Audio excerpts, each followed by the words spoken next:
юун дээр илүү ач холбогддог гэж фокуслох гэхээр өнгөрсөн хугацаанд дэлхийн нийтээр ковид цар тахалтай байсан хэдий ч гэсэн манай төсөл орон нутаг сургууль үндэсний түвшний байгууллагуудтайгаа хамтарч тодорхой үр дүнгуудад хүрсэн. За эндээс зүгээр жишээлээ товчлоод дурдах юм бол хамгийн түрүүнд бид нар тэр цар тахлын үед бүгдээрээ 20-д одоо тийм хяналтын ийм үе шатанд байхдаа захим одоо конференцийг зохион байгуулсан. Энэ том чуулганд бүх талын хүмүүс тэр одоо бэлтгэл ажилласаа өгсүүлээд яг үйл ажиллагаа өрнөсөн тэр үе шатуудад одоо олон талын оролцогч нар нэг захим талбар дээр цуглаж нэг зорилгын төлөө чуулж чадсан. Өнөөдөр дэлхийн нийт нэгдсэн зорилго нэг зорилготой нэгдсэн үйл ажиллагаатай бай гэж уриалж байгаа энэ одоо үйл ажиллагааг бид нар одоо тосон авч энэ чиглэлийг гол болгож бүх байгууллагатайгаа хамтарч ажилласан. 6 салбар хуралдаанд одоо би тоо онцлох юм бол 108,500 гаруй хүн нэг талбартаар чуулж чадсан бол өнөөдөр маш том амжилт гэж харж байна. Хэдий одоо энэ ковид цар тахлын үе үйл ажиллагааг хомж байгаа, нүүр нүрээрээ уулзах үйл ажиллагааг бас багасгаж байгаа хэдий ч гэсэн биднэрт энэ технологийн шийдэл шинжилэл бол айгүй том боломжуудыг бол авчирч ин гэж харж байна. Энэ технологийн шийдэл боломжуудыг манай төслийнхэн бол алдалгүйгээр бас сайн зүйл болгож хувиргаж чадж байгаараа нэлийн томоохон амжилтуудыг нэг гэж харж байна.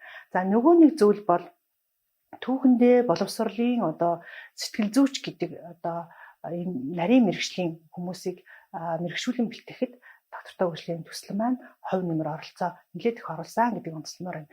За юун дээр их оруулах гэхлээр зэрэг мэргэжлийн байгууллагуудтайгаа ялангуяа Монголын сэтгэл зүйчдийн нийгэмлэг энэ байгууллагатаа дээр нь мэргэжлийн одоо судлаач эрдэмтэд мэргэжилтнүүд багш нартайгаа хамтраад мэргэжлийн боловсролын сэтгэл зүйчдийг бэлтгэсэн.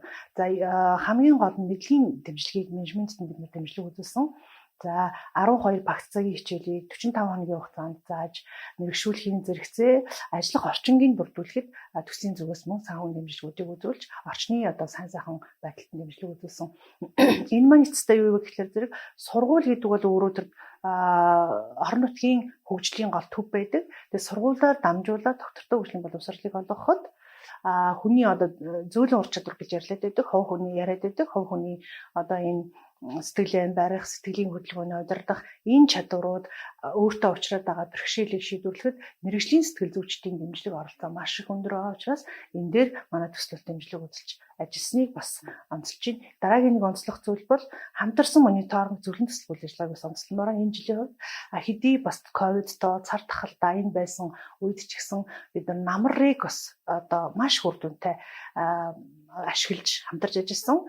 Бид нар 9 сараас 11 сарын их хүртэл одоо бүх төвшөнтэй хамтарсан мониторинг хийсэн. Энэ үйл ажиллагаанд Тэнгисийн зөвлөн зөвлөлт үндэсний баг, орон нутгийн баг, орон нутгийн удирдлагууд, сургуулийн удирдлагууд гэдэг энэ одоо үйл ажиллагаанд хэдий жижиг төс сургууль дээр байгаа юм шиг мөртлөнгөөсөө сургуулийн үйл ажиллагаанд бүх төвшөнд хамтарч ажиллаж сургууль дээр байгаа асуудал яаж орон нутгийн асуудал болж шийдэгддгийг энд орон нутгийн одоо оролцоо дэмжлэгийг авахаар ямар их үр дүнд хүрдэг юм бэ гэдгийг манай жижиг төслүүдийн үр дүн нэлийн их харуулж байгаа. Энэ жижиг төслүүдээр гарч ирсэн асуудал маань өөрөө одоо ЮНЕСКО-гоос санд болгосон мөн манай эрдэмтэд судлаачдын оролцоогоор дахин боловсруулсан сургууль бүхлээр ажиллах арга хандлага гэсэн энэ аргачлалын хүрээнд би болсон өөрийн үнэлгээний дагуу асуудал тодорхойлж хэлсэн бол үнэхээр одоо гарц гаргалгаагаа хамтдаа шийдлээ хамтдаа олсон ийм онцлог бас үйл ажиллагаа байлаа. 21 онд нэлээд их ач холбогдол хийсэн ажлууд мэргэжлийн хяналтын байгууллагатай ерөнхий газрын одоо сургуулийг үнэлдэг, сургалтын байгууллагыг үнэлдэг хяналтын утас гэж байдаг. Өөрөө бүрэлдэхүүн эсгүүдтэй.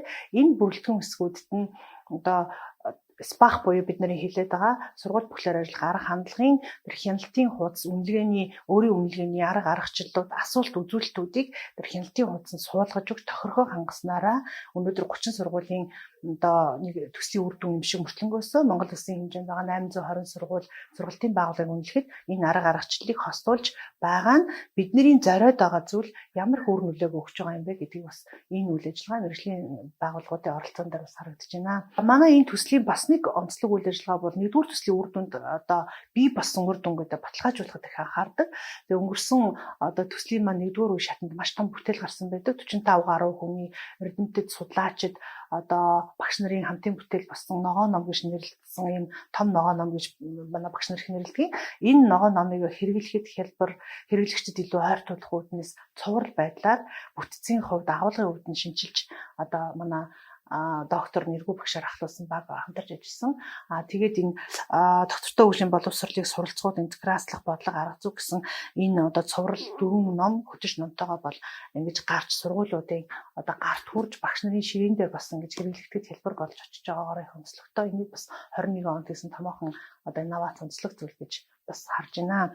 За энэ маань яагаад ингэ багш нарт бид нар дахин хөвлөд хүргээд байгаа юм бэ гэхээр багш нарыг нэгж хичээл, ээлжид хичээлдээ доктортой хөгжлийн боловсролыг интеграцлах энэ арга зүг энэ дээр байгаа жишээ хичээлүүдээс харж хийх энэ аргачлалуудыг одоо уншиж судлах илүү танимтгын шинжтэй бас ийм агуулгуудыг манай судлаачид маань нэмж оруулж өгсөн. Ялангуяа хөтөч номд нь 2018 оноос дэлхийн нийтийн чиг хандлага болоод Монгол улсад одоо баримталж байгаа шинэ бодлого стратегийг тусгаж өгсөн ийм чухал гарын авлага басныг бас онцолж байна. Энэ бол одоо эрдэмтэд судлаачид болон багш үлдээдэг ихтэй сургуулийн багш нарын гар дээр мөн одоо ерөнхий боловсролын сургуулийн багш удирдлагын гар дээр хүрч байгаагаараа бас онцлогтой. Энэ бол манай бас томоохон онцлог зүйл гэж бид нар харж байна.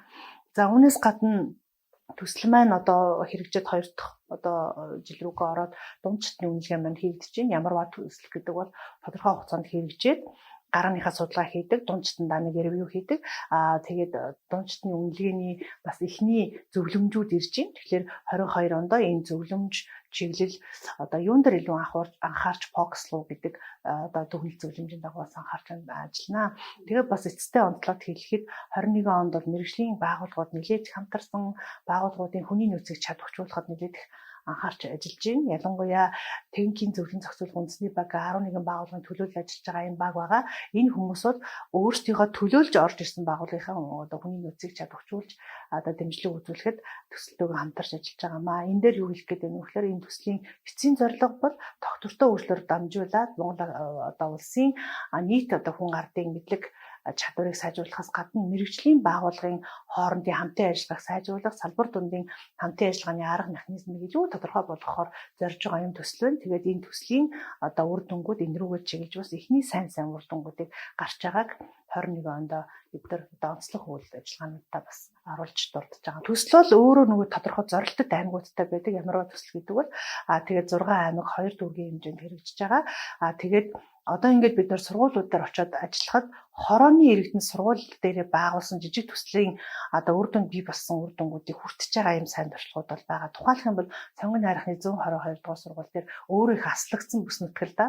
Тэгээд шилжин суурьшигч нар ихтэй одоо 50 хүүхдүүд ихтэй гэр хорооллын ийм орчны асуудлаа тодорхойлоод тэр сургуульдаар байгаа нэг проблем гэдэг бол хүүхдүүдийн нөгөө амрах орчин, тав тухтай үйлчлүүлэх орчин тааруу байсан учраас хүүхдийн хөгжлийн инкубатор төв гэж байгуулсан.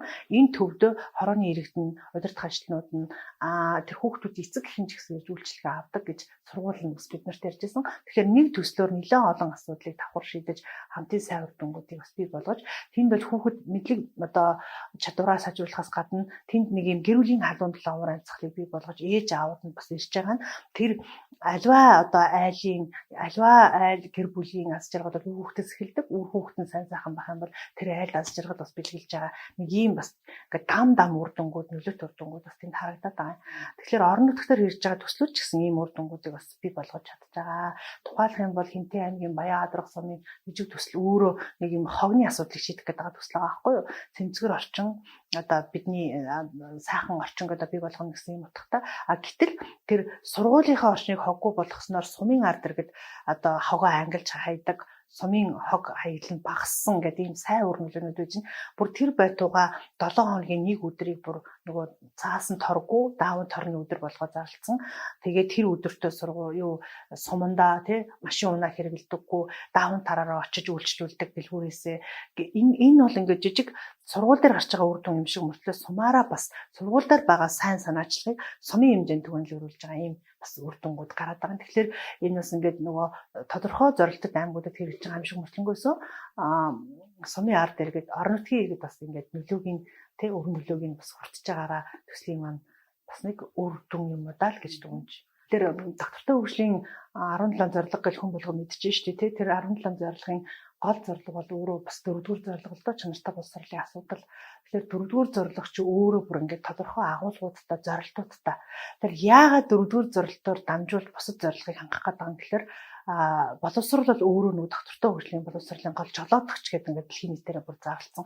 Тэгэхээр боловсролоор дамжуулаад энэ доктортой хөгжлийн боловсролын асуудлыг, энэ зарчмуудыг, энэ ойлголтыг, энэ ур чадваруудыг эзэмшүүлэхээр хүн аяанда амьдралдаа тэрийг хөвшил болгож хэрэгэлдэг ийм чадвар ур чадвартай болдог. Тийм учраас боловсролуугаа илүү анхаарч, боловсролоор дамжуулаад, хичээлээр дамжуулаад нөгөө одоо хэлээд байна шүү дээ, хичээлдээ интеграцлж энэ ойлголтыг одоо өгөхөд нь төслийн гол үйл ажиллагаа сургууль руу чиглэж багш нараар дамжуулж хийж байгаа. Тэгээд тэр энэ доктортой хөгжлийн 4 дахь зорилго бол ерөөсөө чанартай боловсрол, тэр дундаа чанартай багшийн хөгжлийн асуудлыг их голчилдог. Багшаар дамжуулж ээж суралцгуу сайжрна, суралцгуу өөрөө уян хатан, суралцгуу өөрөө зөв байж ээж доктортой хөгжлийн боловсролын асуудал зөв одоо гал төрөөрөө хэрэгжинэ гэж дэлхийн нийт үзэж чинь манай эрдэмтэд судлаачид ингэ зөвлөж чинь төсөлч гэсэн илүү үйл ажиллагаагаа чиглүүлж чинь тэм учраас боловсрол бидний гол байр харах хэрэгсэл буюу бид нэр одоо доктортой хөгжлийг олгох гол зам нь бол өөрөө боловсрол. Тэм учраас боловсролын байгууллагууд ер нь энэ төслийг харахаар боловсролын байгууллагууд л оролцоод байна штэ гэж хүмүүс хэлээд байгаа. Тэр боловсролоос хол, сургуулиас хол гэр бүлж байдаггүй, нэг ч хүн хамааралгүй байдаггүй учраас сургууль боловсролын асуудал бол энэ төслийн одоо гол төлөвлөлт. Тэгэхээр 21 онд би бас үр дүнгуудыг бид нар залхамжуулж авч байгаа нь мэдээж альва төсөл төрийн байгууллагын үйл ажиллагаа ч гэсэн өмнөх оныхоо үйл ажиллагааг ингээ үргэлжлүүлж улам доктортой болгох, баталгах, бэхжүүлэх чиглэлөө явдаг. Тэгэхээр 22 онд манай төсөл маань одоо үндэсний түвшинс байгууллага боловсролын хүрээлэн орон нутгийн хэрэгжүүлэгч байгаль орчин мэдээлэл сургалтын төв бол энэ жил бол нэгдсэн үйл ажиллагаанууд руу бүгдээрээ явах гэж байгаа. Хамгийн гол нь доктортой хөгжлийн боловсролыг бүх түвшинд эзэмшүүлэхийн тулд хоёр одоо хэрэгжүүлэгч хоёр түвшний байгууллага маань мэргэжлийн байгууллагуудтай хамтраад орон нутгтай хамтраад модуль одоо 8 чиглэлийн өнөөдөр дэлхийн одоо топ байгууллагууд улс орнууд доктортой хөгжлийн боловсролын чиглэлийн 8 үндсэн чиглэлийг зарласан байгаа. Энэ 8 чиглэлийн одоо децидүүд буюу тус бүртээ 3 децидтэй 24 модулийг боловсруулж одоо мэргэжлийн байгууллагуудынхаа хүний нөөцийг чадварчуулах ийм чиглэлийн үйл ажиллагаа руу нэлээд голлож хамтарч ажиллана. Энэ дээр бол хамтын ажиллагаа түншлэл бол нэлээд сайн явагдана гэж харж байгаа. Нэгдүгээр, хоёрдугаарт сэтгэл зүйчдийг одоо давтан бэлтгэх ажлаа дахиж боловсролын яамтайгаа хамтарч хийж эднэрийг улам илүү нарийн мэрэгшүүлэх одоо сургууль дээр ажиллаад ирсэн эднэр чинь тодорхой кейсүүдтэй болцсон байгаа. Энэ одоо нийтлэг кейсүүдтэй яаж ажиллах вэ? Онцлог кейсүүдийг яаж хамтарч шийдвэрлэх вэ? Хүүхдэд тулгамдж байгаа асуудлыг яаж хамтарч шийдэх вэ гэдэг илүү бас эднэрт нарийн дэмжлэгүүд хэрэгтэй байгаа учраас яамтайгаа хамтарсан энэ үйл ажиллагаан дээр Швейцарын хөгжлийн агентлаг донор байгууллага маань ч гэсэн энэ рүү чиглэнэ гэж ингэж харж байгаа. Дараагийн нэг зүйл бол гендерийн асуудал байгаа. Бүх одоо өнөөдөр гендерийн тэгш байдлын асуудал бол өөрөө доктортой хөгжлийн боловсролын бас гол чухал асуудал тийм ээ. Тэгэхээр энэ гендерийн одоо мэдрэмжтэй байх, гендерийн тэгш байдлын асуудлыг ерөн гаргаад байгаа баримтчгууд үйл ажиллагаанд хэрхэн тусах юм бэ гэдэг талаар манай Швейцарын одоо хөгжлийн агентлаг илүү зөвлөмжлөлтэй энэ чиглэл рүү бас хамтарч нэлийн үйл ажиллагаа чиглүүлэх байх гэж харж байна. Дараа нь одоо орон нутагт бий болсон сайн үр дүн буюу техникийн зөвлөн зохицуулах үндэсний баг гэдэг энэ өөрөө хөгжлийн явцад гараад ирсэн юм гоё бүрэлдэхүүн бүтц байдаг. Энийг илүү чадварчуулах, техникийн зөвлөн зохицуулах үндэсний баг, орон нутгийн баг маань яаж хамтарч ажиллах вэ? Орон нутгийн энэ багт яаж мэргэжлийн дэмжлэг үзүүлэх вэ гэдэг рүү илүү төсөл маань бас чиглэж ажиллана. Тэгээд тэднэрийнхээ маань хэрэгцээгэж одоо бид нар судалж байна. Илүү ямар чиглэлийн сургалт үйл ажиллагаа өгч мэдлэг одоо менежментийн дэмжих үү гэдэг тал дээр мөн сургууль руугаа чиглэсэн үйл ажиллагаа руу илүү голчлон. Яг тэгвэл орон нутагт хэрэгжиж байгаа гол зүйл бол 30 сургуулийн одоо жижиг төслийн процесс байгаа. Тэгэхээр энэ сургуулийн менежмент руу яаж энэ спаха суулгаж илүү одоо бат бэхжүүлэх үү тийм энэ лүү бас гол үйл ажиллагаа чиглэлэн. Тэгээд одоо би бас үр дүнгуудаа авч үлдэх илүү одоо төсөл дууслаа гэхэд доктортой байдлаа барьж үлдэх ийм зарчим үйл ажиллагаануудыг суулгаж бүх түвшиндээ хамтарч ажиллана гэж бид нар харж байгаа.